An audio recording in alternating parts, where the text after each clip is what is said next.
Welcome to continue our second day of Abo Agora.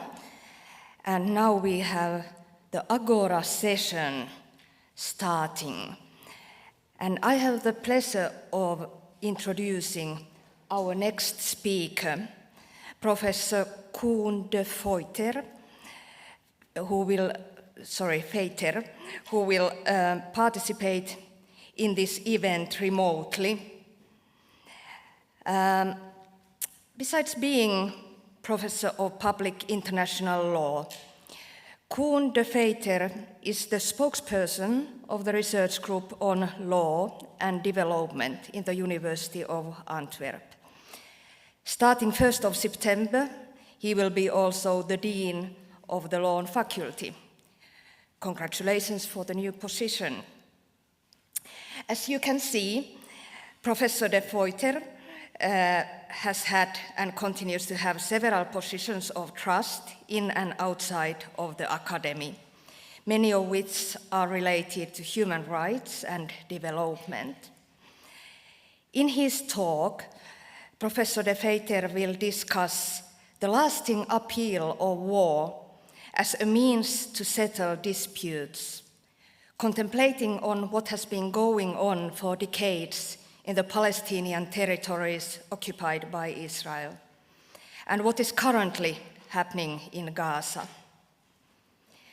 We will first watch a pre-recorded video talk, and then we will have time for questions and comments. My name is Pirita Juppi, and as one of the members of the curatorial committee, I will be chairing this session.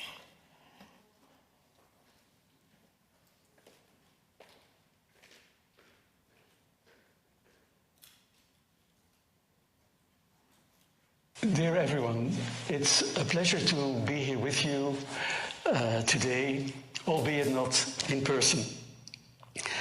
I once enjoyed the pleasure of visiting the Sibelius Museum when I was invited by the Institute for Human Rights at Abo Academy. It was also the first time that I heard La Valse Triste, the sad waltz by Sibelius, which you can, I hope, still hear on a machine in the museum.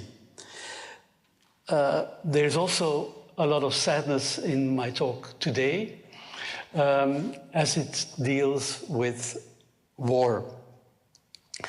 And in fact, with the enduring appeal of war as a way to settling disputes. But I will also look for a ray of hope from time to time. The talk will start with a short discussion of music. Music, too, is attracted by war. When I was reading in preparing for this talk about The Planets by Gustav Holst, there were these questions about why the piece should start with the planet Mars, the bringer of war. And the explanation was that that part would be a great opening piece because it would impress the audience.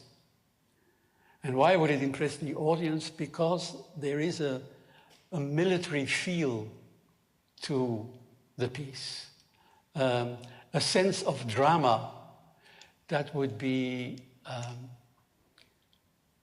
for the audience, a way to enter into the piece as a whole. When I was 10 years old and in secondary school, and we had music classes, one of the first pieces that we were introduced to was the 1812 overture by Tchaikovsky. And I remember going home and telling my grandmother about how ingenious that piece had been. The piece is about the resistance of the the Russian army against the attempt of Napoleon to conquer Russia. And so it's about the victory of the Russian military. And so I was telling my grandmother how the composer had used the Marseillaise and had used the hymn to the Tsar, as worked that into the fabric of the music. And then obviously at the end, you know, there's the famous part where you can actually hear the cannons roar that symbolize also the domination by the Russian army.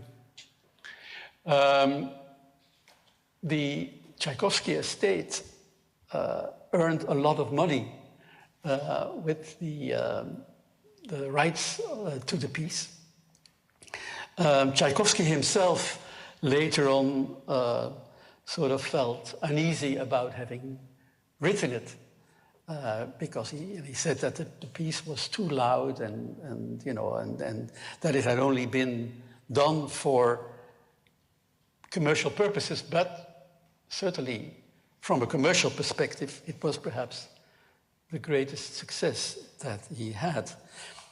And of course, military music is a genre in itself, and armies have used music while they were on the battlefield, and music has been specifically written for armies that are marching forward as a source of inspiration for the soldiers.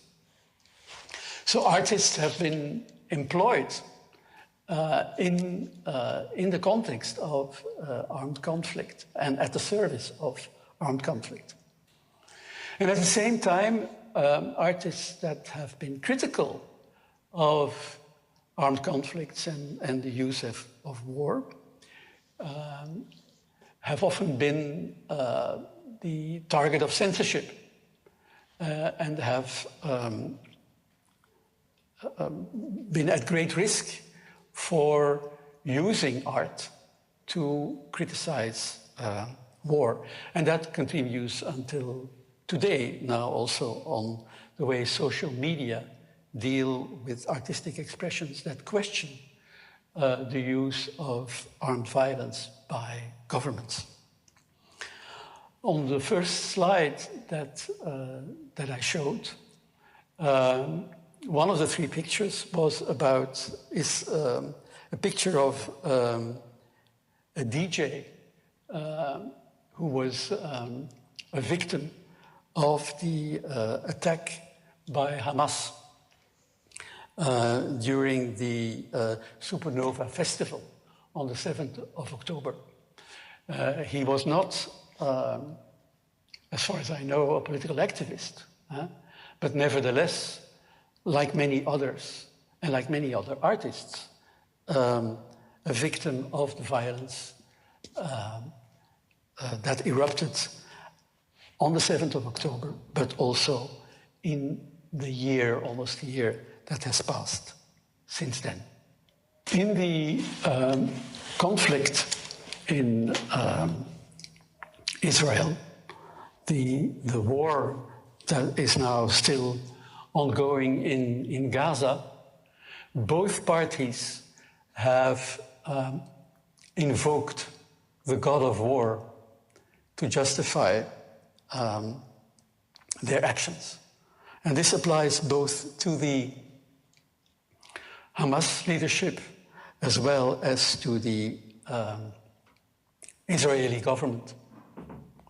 And I would just like to read out two excerpts from speeches where this becomes very clear. Both speakers, by the way, have in the meantime been prosecuted in the sense that the prosecutor at the International Criminal Court has issued requests for arrest mandates on the suspicion of these people being responsible for war crimes or crimes against humanity. So here's the first speech.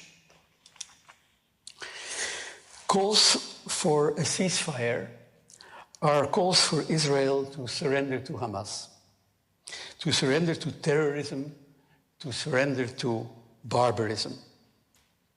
This will not happen. Ladies and gentlemen, the Bible says that there is a time for peace and a time for war.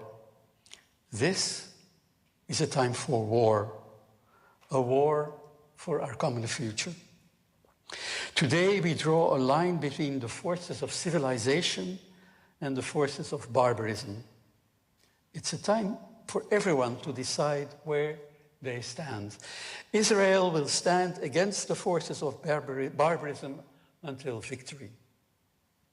I hope and pray that civilized nations everywhere will back this fight, because Israel's fight is your fight. Because if Hamas and Iran's axis of evil win, you will be their next target. That is why Israel's victory will be your victory. But make no mistake, regardless of who stands with Israel, Israel will fight until this battle is won, and Israel will prevail. May God bless Israel, and may God bless all those who stand with Israel. So that was the voice of Prime Minister Benjamin Netanyahu. The Islamic nation has an important role. The scholars of our nation have a pivotal role on two fronts. The first front is supporting the resistance. Brothers and sisters, the whole world is pouring weapons on the occupation. The whole world is not afraid to do so. There are air bridges from multiple capital cities which reach the occupation, as well as aircraft and so on and so forth. This has become an individual, obligatory Islamic duty which we must perform. Like the scholars have mentioned, there are fatwas to this effect, and there are motivating statements. There is a verbal jihad, which is a jihad by the tongue. But indeed, the time has come for a jihad of the swords. This is the battle for Al-Quds, the Al-Aqsa Mosque, and not the battle of the Palestinian people or Gaza or the people in Gaza. The people of Gaza constitute our frontline trench for defense as well as for offense. They are not there only to defend, but also to attack. What was October the 7th if not a frontline trench for an offensive by our Islamic nation? This was a statement by the late Ismail Haniyeh, who was assassinated in Tehran, the political leader of Hamas. There are many analogies in the discourse of the two speakers. They agree that this is a time for war, that there is a need for the civilized nations or the Islamic nation to support their fight against the other. And there is a promise that the victory will not be theirs only, but that the victory will be shared. There's an appeal to religious feelings. The war is a sacred duty. And for Israel and Palestine, the need to secure or obtain a homeland for their people. And all of these arguments, all of these sentiments are a mobilization to justify the killings that take place. What does this all mean for the international community? The UN Special Rapporteur of the UN Human Rights Council on Palestine Francesca Albanese, has appealed strongly to the international community to do more. She argues, and I'll quote her, that the Israeli intervention in Gaza is, quote, genociding the Palestinians one neighborhood at a time, one hospital at a time, one school at a time, one refugee camp at a time, one safe zone at a time, and that this is happening with American and European weaponry. The slaughter, she says, is occurring amid the indifference of civilized nations. And she begs the Palestinians to forgive us for our, quote, collective inability to protect them, honoring the most basic meaning of, failing to honor the most basic meaning of international law. Nevertheless, the International Court of Justice, triggered by a number of states and by the United Nations General Assembly, has been very active in assessing Israel's behavior in terms of its compliance with international law. In its recent advisory opinion, the court makes an overall assessment of the legal consequences of the breaches of international law committed by Israel over the last few decades. And this results in a finding that Israel's occupation of Palestine is unlawful and that it should be brought to an end as rapidly as possible. And the advisory opinion is really all-encompassing in addressing various fundamental norms of international law that have been breached by Israel in the last decades. It says that the comprehensive restrictions imposed by Israel on Palestinian in the occupied Palestinian territory, and that also includes East Jerusalem and the West Bank, that those restrictions constitute systemic discrimination and amount to a particularly severe form of racial discrimination. The court says that the Palestinians are, without any doubt, a people, and that they thus hold the right of self-determination. And again finds that Israel has not respected, has actually violated several elements of the right to self-determination. Its annexation of large parts of the territory, the deprivation of Palestinian people of the enjoyment of natural resources on those territories, the frustration of the Palestinians' right to develop economically, socially, and culturally, and to freely determine their political status. The prolonged character of Israel's unlawful policies and practices, says the court, aggravate their violation of the right of the Palestinians to self-determination. The court also notes violations of the right to life, failing to prevent or to punish attacks by settlers against the Palestinians, particularly on the West Bank. So this amounts to a quite unique finding by the court of serious breaches of some of the most fundamental norms in the international legal system. But nevertheless, the impact on the ground of the advisory opinion is limited. The advisory opinion is only an advisory opinion.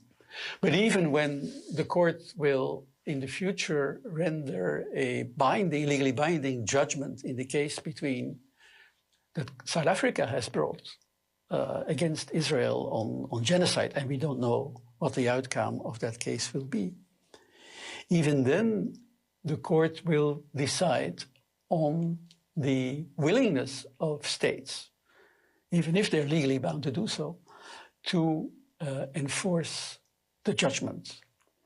So the statist nature of international law becomes an impediment to its impact on the ground. And this applies, lest one forget, also to human rights. Human rights have an emancipatory potential. They are meant to be instruments that enable people to protect their human dignity, to live a life that is worth living.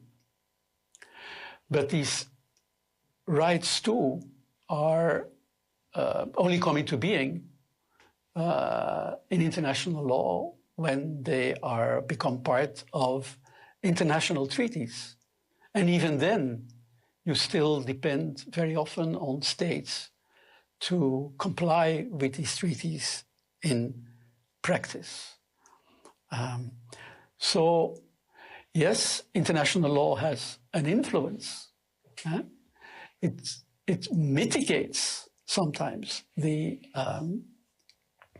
negative effects, for instance, of an armed conflict. It may make governments more careful in taking decisions, but in the end, it is in itself unable to stop these violations.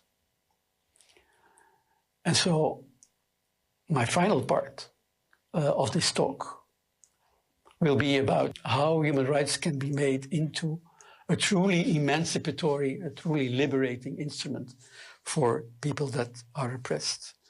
But before I do that, I want to talk for a minute about us.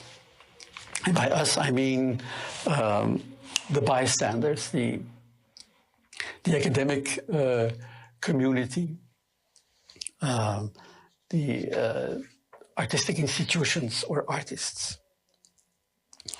And us as outsiders, people that are not themselves directly involved in the conflict. They're not on the territory where this conflict or another conflict happens. And I want to illustrate maybe the dilemma, and maybe this is also something we can discuss at a later stage. The dilemmas we face as external actors. And I want to illustrate that by, again, reading a short excerpt from a book, in this case, a novel called The Parisian, written by a writer of Palestinian origin, although she does not live in Palestine, Isabella Hamad. And The Parisian is a historical novel that in fact talks about the history of Palestine through a fictional story, or a fictitious story, I should have said. And the excerpt that I want to read takes place in 1921, when Palestine is a British protectorate. And the speech or the words that you hear are spoken by a French priest called Père Antoine, who is in Nablus, one of the Palestinian cities, where he engages in anthropological research about the life in this, certainly at that time, quite secluded city. And at some point in the story, he's asked by the police, by the British police, to provide information on the sympathies of the people that he meets and that he interviews. And the police has different categories. And so they ask him to categorize these different people, whether they are nationalists, pro-French, pro-British, anti-Zionist, or amenable. And amenable means whether that they would be willing to work with the British protectorates. And so he talks to someone about his doubts on how he should answer that question. I was so sure, he says, it was better not to be involved. But then I saw those things. And this is about the violence that he sees. I saw those things. How can I pretend, for it's a pretense, that I could look at civil custom only, as if civil custom existed alone? I mean, to look only at habits inscribed within the law, their laws or British laws, as though to transgress these laws was not also part of communal life. One cannot note them down as if there was no frame. One always has a frame. I am from France, he says, and I do believe in France as the protector of Catholics in the Levant. I'm part of that, I'm not separate. Critical, yes, but not separate. And I began to wonder if, in my work, if there might be a purpose to it, whether to aid some clarifying of the why, to accept my position as part of this mechanism, and not to pretend I existed somehow beyond. And I think this dilemma of whether to observe, to document, or whether to become an actor is still very much there when you are in the position of an outsider, somebody who's external to the conflict. The research group on law and development, of which at the University of Antwerp, where I work, has also been faced with these questions about, are we observers, documenters, or are we activists? When we started cooperating with a Palestinian university on the West Bank. The project we are currently engaged in cooperation with the Muwatin Institute for Democracy and Human Rights at Birzeit University, comes under the title Emancipatory Human Rights.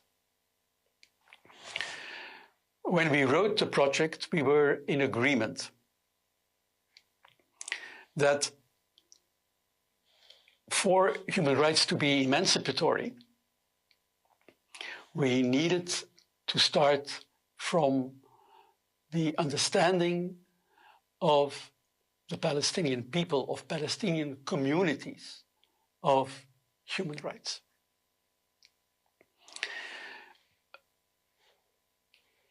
The idea was that, there have been constraints on the development of the Palestinian people. That is very clear. So it's crucial to understand how the people themselves see development. Development including human rights. What is their vision of a life in human dignity? And how could human rights assist in making that vision a reality. And so there is a clear link to self-determination. In order to achieve development, in order to achieve human rights, a people needs to be able to make its own choices. Development can be at a very general level.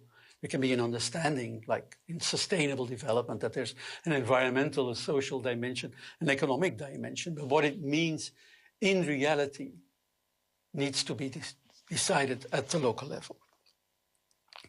Now, as you may have seen from the slides, there's a logo there of Enable, and Enable is the Belgian development agency. This development agency funds the cooperation between my research group and the Mouatin Institute. So Enable is what Père Antoine would have called the frame. It's what makes this possible. But obviously, it also has an impact on the cooperation itself. I'm able to do this kind of work because the funding is provided by Belgium, by the Belgian state. And of course, that will have an impact also on how this work is going to be perceived. So, what is the project in practice? Well, at the Mouatin Institute, they created a human rights factory. That's what they call it. So this is a group of students that discuss how human rights could be turned into a tool that emancipates the Palestinian people. Because, as I tried to explain earlier, this emancipatory effect of human rights is not automatic, right? Human rights can also be a sweetener, almost, to make conditions that are really inhumane slightly more humane. So that's not what they're looking for. They're looking for the real emancipatory power that can be found in human rights. So in this human rights factory, they discuss. They try to reconceptualize human rights in such a way that it will actually help or make a difference on the ground, really. And so I recently received a report by one of the participants, Salam, she's called, explaining the kind of activities they are engaging in. They've been working for a few months and there's no final outcome yet. But she says they've tried to deconstruct concepts such as human rights and emancipation. They have looked at pacifism and submission on the one hand, but also at forms of struggle, democratic transformation. And then they're looking at examples from all over the world. The social movements in Bolivia, she says, the experiences in the United States of popular campaigns and mass actions confronting police violence, the colonial policies, violations of the right to education, the role of third world peoples in shaping human rights, the inability of international law and human rights to deal with the escalating brutality at the moment. She writes that as a result, students develop a heightened sense of responsibility towards society and obviously a greater awareness of human rights. She recognizes that there are different perspectives within the group.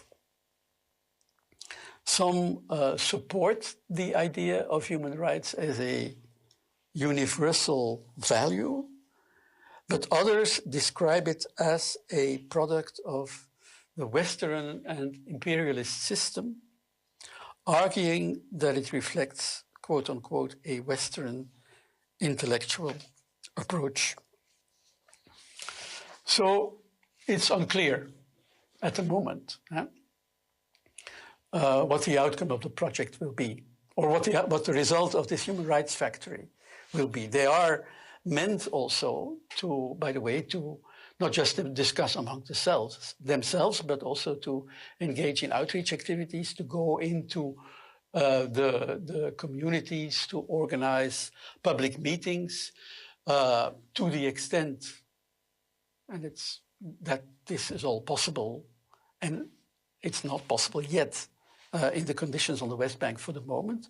Also to engage with other student groups in the rest of the world. But so we don't know yet at what conclusions they will arrive. But I think in itself, at this very modest level, it is really important, if you want to maybe rediscover the emancipatory power of human rights, that people at the local level engage in these kind of exercises. And it's also very important in the Palestinian context, because, of course, having gone through the decades of oppression that the Palestinian people has suffered, and having made appeal to human rights for a very long time in the past without clear results, or only with limited results, it is not difficult to understand, or it is not difficult to imagine that the belief in human rights diminishes, and that violence also has an appeal, the same appeal it has to the political leaders, both of Israel and Hamas. So I hope this project and others like it will be able to make a contribution to a solution that is not based on the use of violence. Thank you very much.